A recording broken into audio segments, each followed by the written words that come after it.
Hello guys and welcome back into a new brand video. In today's tutorial, I'm going to show you how to find your Steam ID on Steam.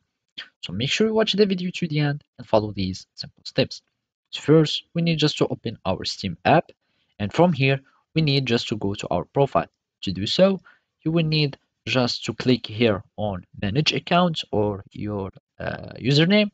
Click on View Profile. It will take you from here. And basically, if you want your unique ID of your profile, you will need just to copy these numbers from here. Otherwise, if you want the ID or the Steam code to give your friends so they can be able to add you, you will need just to go to friends or click here in your name. You will find friends, and from here it will take you to this your friend. So now you need just to add a friend, and basically you will find your Steam code so everyone can be able to add you or invite you on Steam. So basically this is how you can do it. Thank you for watching and see you next time.